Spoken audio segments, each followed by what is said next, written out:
Hello दोस्तों, तो कैसे हैं आप लोग। आज हम लोग सी लैंग्वेज के थर्ड पार्ट पढ़ेंगे जो बहुत इंपॉर्टेंट है एग्जाम के व्यू से। यदि आपने पहले के फर्स्ट सेकंड पार्ट नहीं देखा है तो अवश्य देखिए। तो चलिए शुरू करते हैं। आज का पहला टॉपिक पॉइंटर से। What is pointer, full explanation के साथ देखेंगे। Pointer is a variable that can able to hold address of another variable.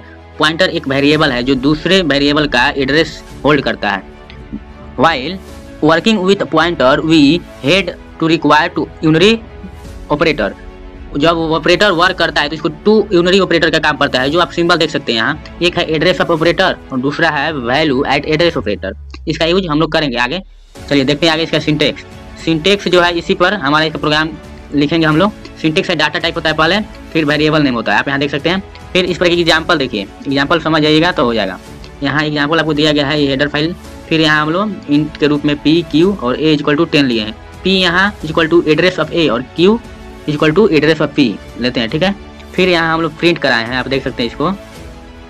Print में हम लोग ए कराए हैं तो डायरेक्ट प्रिंट ए कराएंगे तो ए का जो मान है यहाँ 10 वो प्रिंट हो जाएगा वैल्यू। और यहाँ देखिए एड्रेस ऑफ ए प्रिंट कराएंगे तो एड्रेस ए का जो होगा आपका जो 6-7 अंक का आएगा वो प्रिंट कराने के बाद देख सकते हैं आप। हम लोग प्रिंट कराए थे, अगर आप कहेंगे तो हम स्क्रीन लैपटॉप के पलाएंगे, आप देख सकते हैं। यहाँ आप देख सकते हैं फिर सेकंड प्रिंट कराया गया पी। पी आप देख सकते हैं यहाँ P equal to address of A, तो पी का जो वैल्यू आएगा वो एड्रेस ऑफ ए आएगा। फिर जो हम यहाँ आया है वैल्यू ऑफ पी, यानी वैल्यू ऑफ पी क्या आएगा तो एड्रेस ऑफ ए और उसका वैल्यू जो है ए का वैल्यू है वही हो जाएगा। फिर यहाँ जो प्रिंट कराएंगे क्यू कराए हैं तो क्यू इक्वल टू क्या है एड्रेस ऑफ पी, उसका एड्रेस हो जाएगा प्रिंट। फिर यहाँ वैल्यू ऑफ क्यू, तो वैल्यू ऑफ क्यू यानी एड्रेस ऑफ पी, पी का जो वैल्यू है क्या है एड्रेस ऑफ ए वो प्रिंट होगा। फिर यहाँ आप देख सकते हैं हमारा क्यू का एड्रेस वैल्यू प्रिंट हुआ है प्रिंट, तो यहाँ हमारा जो 10 आएगा ए का वैल्यू वही आ जाएगा इसका प्रिंट। यहाँ आप आउटपुट में देख सकते हैं जो हमारा आउटपुट आया है, यहाँ पहले 10 आया है ए का वैल्यू, फिर उसका एड्रेस आया है, फिर जो एड्रेस आया है, फिर पी का वैल्यू, एड्रेस ऑफ ए आया है, ए का वैल्यू, उसी तरह यह सब आया है। आप रन करा के देख सकते हैं, ठीक है। चलिए पॉइंटर के टाइप्स भी होते हैं, इसका टाइप देखते हैं। Types of pointer, void pointer होता है, wild pointer, null pointer, dangling pointer और पॉइंटर टू पॉइंटर होता है फंक्शन पॉइंटर। नेक्स्ट टॉपिक हमारा फंक्शन शुरू होता है। चलिए देखते हैं इसका टॉपिक। What is function, full explanation के साथ। Function is a block of code which take input from the user, process it, use and produce output. Function is a block of code का एक ब्लॉक होता है जो इनपुट लेता है और आउटपुट प्रोड्यूस करता है, ठीक है। यहाँ आप देख सकते हैं फंक्शन रन ओनली, आप नोट में देखिए function run only when it is called. जब किसी डाटा को कॉल करते हैं तभी फंक्शन रन करता है। फंक्शन हमारे 2 टाइप के यहाँ दिया गया है, आप देख सकते हैं, यूजर डिफाइंड और प्री डिफाइंड। यूजर डिफाइंड में यहाँ void ऐड है, इंट सम है, void m1 है, void main है। यहाँ प्री डिफाइंड में प्रिंटफ होता है, स्कैनफ होता है, str, कॉपी, पुट्स, ये सब हमारा प्री डिफाइंड में आते हैं। हम लोग यहाँ देखेंगे यूजर डिफाइंड, जो हमारा फंक्शन है यूजर डिफाइंड, इसका सिंटेक्स देखेंगे फंक्शन का। रिटर्न टाइप फंक्शन नेम होता है और उसके बाद स्टेटमेंट आता है, फिर कर्ली ब्रैकेट बंद कर दिया जाता है। ये हमारा इसका सिंटेक्स हो गया, ठीक है। इस पर एग्जाम्पल देखते हैं फंक्शन का। यहाँ हमारा देखिए एग्जाम्पल दिया गया है, इंट में हम ए और बी मानते हैं, प्रिंट एफ में हम लोग इंटर यानी 2 नंबर लेते हैं और इसको प्रिंट कराते हैं। प्रिंट कराएंगे फिर यहाँ देखिए रिटर्न में ए बी प्लस में लिया गया है और यहाँ हमारा जो है यूजर डिफाइन लिया गया है, यूजर डिफाइन यहाँ कॉल किया गया है। फिर यहाँ प्री डिफाइन हो गया और यहाँ जो होता है फंक्शन डिफिनीशन होता है। क्या होता है डिफिनीशन, तो यहाँ हम लोग जो लिखे हैं स्टोर सम ए और 10 और 20 लिए हैं ए और बी का मान, इसको हम लोग स्टोर में स्टोर किए हैं और सम किए हैं। तो हम लोग यहाँ देख सकते हैं इसका जो आउटपुट आएगा, आउटपुट दोनों को ऐड कर देगा। तो हम लोग क्या लिया, पहले लिए 600 फिर 100 ऐड करने के बाद क्या आ गया 700, तो 2 वेरिएबल ये दोनों को ऐड कर दिया, सम में था, तो हमारा क्या हो गया आउटपुट। अब आगे देख सकते हैं आप यहाँ new topic, what is storage class. Storage class क्या है। Storage class defined as the scope and lifetime of variables and function. Storage class define करता है scope of lifetime, variable का लाइफ टाइम कहाँ तक रहेगा, ठीक है। इसके टाइप्स होते हैं हमारे स्टोरेज क्लास के, ऑटो हो गया, स्टैटिक, एक्सटर्न और रजिस्टर। इसमें चारों में हम लोग डिफरेंस देख सकते हैं। यहाँ आप लोग को डिफरेंस बताते हैं। देखिए स्टोरेज क्लास में हमारा चारों आ गया, ऑटो, रजिस्टर और एक्सटर्न, नहीं। मेमोरी लोकेशन दिया गया है, इनिशियल या डिफिकल्ट वैल्यू दिया गया है, स्कोप दिया गया है, लाइफ टाइम दिया गया है, ठीक है। तो देखिए ऑटो का जो मेमोरी होता है वो रैम में होता है और स्टैटिक का भी रैम में होता है कि नहीं। यहाँ एक्सटर्न का रैम में होता है और रजिस्टर का एक अलग तरह से रजिस्टर होता है, उसमें स्टोर होता है उसका मेमोरी डाटा, ठीक है। डिफिकल्ट वैल्यू, जो ऑटो का डिफॉल्ट वैल्यू है, इनिशियल वैल्यू जिसको बोलते हैं, वो गार्बेज होता है। स्टैटिक का 0 होता है, एक्सटर्न का भी 0 होता है और रजिस्टर का गार्बेज होता है, यानी 2 का सेम होता है कि नहीं, ठीक है। स्कोप देखते हैं ऑटो का विद इन ब्लॉक, जो स्कोप है ऑटो का वो ब्लॉक के अंदर ही होगा। जबकि इसका लाइफ टाइम देखते हैं तो लाइफ टाइम जो है स्टिल ब्लॉक इज एक्टिव, जब तक ब्लॉक एक्टिव है जब तक ऑटो का क्या होगा लाइफ टाइम। स्टैटिक का देखिए स्कोप विद इन ब्लॉक के अंदर भी होता है इसका, और till the termination of program, जब तक प्रोग्राम टर्मिनेट नहीं हो जाता है तब तक हमारा स्टैटिक उसमें लाइफ टाइम बना रहता है। एक्सटर्न का स्कोप जो होता है एनीवेयर कहीं भी होता है, इसका भी जो लाइफ टाइम है एक टर्मिनेशन ऑफ प्रोग्राम तब तक रहता है। रजिस्टर विद इन ब्लॉक, और इसका जो लाइफ टाइम है still the block is active, जब तक ब्लॉक एक्टिव है जब तक हमारा रजिस्टर का प्रोग्राम एक्टिव रहता है। ठीक है, आगे हम लोग इस पर एग्जाम्पल देख सकते हैं। एग्जाम्पल लिया गया यहाँ देखें, ऑटो में इंट माना गया एक वेरिएबल के रूप में ए इक्वल टू 10, इसको लोकल वेरिएबल बोलते हैं। और यहाँ जो है इसको बी बराबर 20 लिया गया है। यहाँ हम लोग दोनों को प्रिंट करा है, ए और बी को, दोनों को प्रिंट कराने के बाद आप लोग देख सकते हैं जो हमारा लोकल है 10 रह गया और 20 है तो 20 रह गया, बट हम नेक्स्ट देखेंगे उसमें कुछ डिफरेंट होता है। तो यहाँ आप देख सकते हैं सेम रह गया। यहाँ पे देखिए ऑटो और स्टैटिक में ज़्यादा अंतर नहीं है, ओनली लाइफ टाइम डिफरेंट है। ऑटो इंट के पहले लिखते हैं या नहीं भी लिखेंगे तब भी चलेगा। चलिए तो इस पर एग्जाम्पल है ऑटो और स्टैटिक पे। जो int variable A equal to 10 जो माने हैं लोकल वेरिएबल हो गया, स्टैटिक में इंट बी इक्वल टू 10 जो माने हैं स्टैटिक वेरिएबल हो गया। दोनों को ए भी करके प्रिंट कराते हैं, उसके बाद हमारा इंक्रीमेंट ए होगा तब इंक्रीमेंट बी होगा। पहले तो हमारा जो है यहाँ 10 देखिए प्रिंट करा देगा, 10 जो पहले है वो प्रिंट करा दिया, बट सेकेंड टाइम देखिए जब ये हमारा इंक्रीमेंट हो रहा है बी भी इंक्रीमेंट होगा, तो यहाँ देखिए प्रिंट जो होगा ना इसमें लोकल वाला में चेंज नहीं होगा, बट जो स्टैटिक वेरिएबल है वो एक इंक्रीज कर जाएगा। सेम उसी तरह यहाँ लोकल है वो भी सेम रहेगा, बट जो हमारा स्टैटिक वेरिएबल है वो आगे बढ़ जाएगा। तो आप यहाँ समझ सकते हैं आउटपुट है। चलिए नेक्स्ट देखते हैं। एक्सटर्न पर एक है एग्जाम्पल, तो यहाँ भी ये यहाँ ग्लोबल वेरिएबल है, फिर यहाँ हम लोग प्रिंट करा रहे हैं ए को। यहाँ देखिए ए का जो प्रिंट होगा उसमें कोई भी चेंज नहीं होगा, इसमें भी आउटपुट में आप देख सकते हैं इसमें भी कोई चेंज नहीं हुआ है।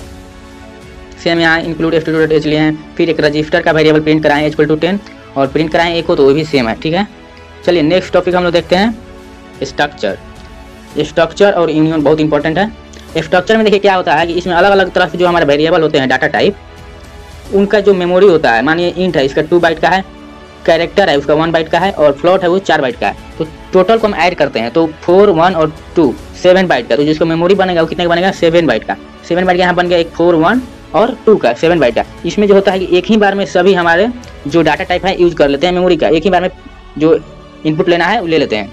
ठीक है, लेकिन बट यूनियन में देखिए, यूनियन में यहाँ क्या होता है कि यूनियन में जो हमारा इंटीजर है, कैरेक्टर है और फ्लोट है, इसमें देखा जाता है कि सबसे बड़ा मेमोरी किसका है। जैसे इंट का 2 होता है, इसका 1 होता है, इसका 4 होता है, तो 4 सबसे बड़ा है, तो जो बड़ा होगा उसी के लिए मेमोरी बनता है, उसी को सभी एक एक करके यूज करते हैं। तो 4 बन जाएगा, उसके बाद फ्लोट यूज कर लेगा, कैर कर लेगा, इंट कर लेगा, उस तरह यूज करते हैं एक एक करके। यहाँ पे इसका डिफिनेशन देख सकते हैं, what is structure, full explanation के साथ देखेंगे। Structure is a user defined name which are use to store a group of different type of value, जो डिफरेंट टाइप के वैल्यू को क्या करता है स्टोर करता है।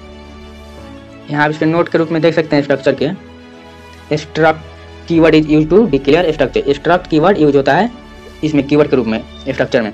दूसरा आप देख सकते हैं structure allocate different memory for each member के लिए अलग अलग मेमोरी अलोकेट करता है। ठीक है, फिर यहाँ देखिए third, the size of the structure depend on the member of structure, कितने मेंबर है उस पर डिपेंड करता है स्ट्रक्चर का साइज। इसका सिंटेक्स आप देखिए, सिंटेक्स जो है स्ट्रक्ट क्या है, इसका कीवर्ड हो गया, ये हो गया, और फिर स्ट्रक्चर नेम है, डाटा टाइप यहाँ लेंगे, वेरिएबल नेम हो सकता है, और इनमें जो कर्ली ब्रैकेट क्लोज करते हैं इसके बाद सेमीकोलन लगाते हैं, याद रखिएगा। यहाँ एग्जाम्पल आप देख सकते हैं जो लिया गया है हेडर फाइल, इसमें स्ट्रक्ट स्टूडेंट का स्टूडियो लिया गया है। हम लोग इस पर एक कोड रन करा के देखेंगे। स्टूडेंट का हम यहाँ पहले इंटीजर के रूप में रोल नंबर ले लेंगे, फिर कैर के रूप में उसका नाम लेंगे। 20 यहाँ क्यों लिखा गया है, क्योंकि उसके नाम में कितने भी कैरेक्टर हो सकते हैं।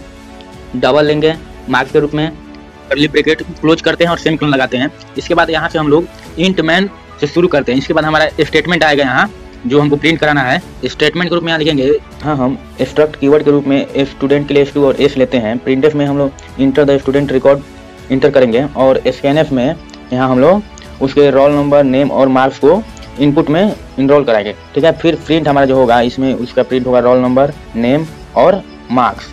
यहाँ आप लोग पूछेंगे इस डॉट रोल क्यों लगाया, तो ये स्ट्रक्चर में सभी जगह लगाए जाते हैं। ठीक है, फिर हम लोग आगे देखेंगे जो हमारा आउटपुट मिलेगा। यहाँ हम लोग आउटपुट में इंटर क्या किए स्टूडेंट के रिकॉर्ड में, मानिए रोल नंबर 12, नाम इंटर किए और उसका मार्क्स इंटर किए। तो यहाँ जो हमारा मिलेगा आउटपुट वो एक साथ मिल गया ना, रोल नंबर, नेम और उसका मार्क्स। ठीक उसी प्रकार हम लोग अब आगे यूनियन देखते हैं। हमारा जो यूनियन है, what is union, full explanation के साथ देखेंगे। Union is a user defined name which is use to store a group of different type of values. Union है एक यूजर डिफाइंड नेम है जो स्टोर करता है different group types of value. ठीक है, इसमें नोट्स के रूप में आप देखिए, नोट्स है union keyword is use to declare union. Union का कीवर्ड यूनियन होता है यहाँ। और union allocate same memory for each member. Union same memory allocate करता है प्रत्येक मेंबर के लिए। The size of union depend on biggest member of union. Union का साइज उसके मेंबर में जिसका साइज ज़्यादा होता है उस पर डिपेंड करता है। यूनियन का सिंटेक्स देखिए, जो इसका सिंटेक्स होता है यूनियन, ये क्या है, यूनियन नेम होता है वेरिएबल नेम। यहाँ हम लोग मेंबर ऑफ यूनियन जो हम लोग यहाँ वेरिएबल डाटा टाइप लेते हैं वह यहाँ रहता है। सेम इसमें भी क्लोज ब्रैकेट के बाद सेमीकोलन लगाया जाता है। ठीक है, इसके एग्जाम्पल के रूप में हम देखते हैं एक जो एग्जाम्पल है इसमें, यहाँ से देखिए इंटीजर में रोल नंबर लेते हैं, फिर कैरेक्टर में नेम लेते हैं और फ्लोट में मार्क्स लिए। सेम स्ट्रक्चर के जैसा होगा इसमें, पर डिफरेंट होगा इसमें। देखिएगा कहाँ इसमें डिफरेंट होगा, यहाँ जब हम यूनियन कीवर्ड के रूप में लिए स्टूडेंट और एस लिए, फिर प्रिंट में यहाँ जो है ना सिर्फ एक बार रोल नंबर स्कैनएफ में करवाएं और फिर सेकेंड बार स्टूडेंट नेम और फिर थर्ड टाइम उसका मार्क्स लेंगे। इस तरह करके एक एक लेंगे, क्योंकि एक बार में नहीं कराता है, क्योंकि इसका जो बिग मेंबर होता है उसी का मेमोरी रहता है, तो सबको अलग अलग करके एक एक करके कराते हैं। ठीक है, इसमें जो आप आउटपुट आएगा वो देख सकते हैं, ये हम सब इंटर कराएं और आउटपुट सेम आया स्ट्रक्चर की जगह। ठीक है, अब आगे देखते हैं micro. What is micro, full explanation के साथ। Micro is a name which replace value expression in place of a variable and function. Micro एक नेम है जो एक्सप्रेस करता है place of variable and function की जगह। इसके टाइप्स होते हैं टू टाइप्स। वन पहला होता है सिंपल माइक्रो और दूसरा होता है फंक्शन माइक्रो। सिंपल माइक्रो जो होता है इसका सिंटेक्स यहाँ दिया गया है, hash tag defined micro name value होता है, और फंक्शन माइक्रो में जो होता है सिंटेक्स इसका डिफाइंड माइक्रो नेम और एक्सप्रेशन दिखाता है। ठीक है, इस पर जो आप एग्जांपल है वो देख सकते हैं। सेम इसमें हमारे जो रुपया है इसको डिस्ट्रीब्यूट करना है, सभी जो जो यहाँ कैरेक्टर के रूप में नाम लिए गए हैं इनमें उनको डिस्ट्रीब्यूट करना है। मानिए 5 नाम लिए गए हैं, इसमें डिस्ट्रीब्यूट करना है। तो देखिए यहाँ जो हम है डिस्ट्रीब्यूट करेंगे, यहाँ प्रिंटफ में इसको लिया गया है रुपया और नेम, फिर रुपया और name, third name, fourth name और 5 नेम, और रिटर्न में 0। यहाँ कर्ली ब्रैकेट क्लोज कर दिया गया है। इसमें आउटपुट में आप देख सकते हैं जो हमारा 100 रुपया था वो सभी के साथ लग चुका है। ये हमारा आउटपुट प्राप्त हुआ माइक्रो में। ठीक है, अब आगे जो देखते हैं लास्ट टॉपिक है ये what is file handling, full explanation. File handling क्या होता है, तो देखिए फाइल हैंडलिंग जो है storing data in a file and accessing data from A file called file handling. Storing data A file and accessing data from A file से data लेता है, उसी को फाइल हैंडलिंग कहते हैं। फाइल ऑपरेशन होता है, देखिए फाइल में बहुत तरह से ऑपरेशन होता है। पहला है क्रिएट, फाइल क्रिएट करते हैं, तब रीड करते हैं, राइट करते हैं, उसमें डिलीट भी करते हैं और कॉपी भी करते हैं एक फाइल से दूसरे फाइल में। चलिए आगे देखते हैं, एक और है ये रिकर्सिव फंक्शन। तो रिकर्सिव फंक्शन भी देख लेते हैं। A function which call itself, जो खुद को कॉल करता है उसे क्या कहते हैं, रिकर्सिव फंक्शन कहते हैं। And this technique is know as recursion. इसका सिंटेक्स भी है, आप सिंटेक्स देख सकते हैं, वाइड में से शुरू होता है, यहाँ डिक्लेयर करते हैं। फिर एक इस पर एग्जाम्पल भी है फैक्टोरियल का, आप देख सकते हैं, आप समझ सकते हैं। तो यहाँ तक हमारा सी लैंग्वेज कंप्लीट हुआ। तो उम्मीद है कि आपने सभी पार्ट देखे होंगे और समझे होंगे। अगर जो टॉपिक छूट गया होगा उसको हम अलग से लाएंगे या आप कमेंट कर सकते हैं। तो चलिए बहुत बहुत धन्यवाद यहाँ तक देखने के लिए। जय हिंद।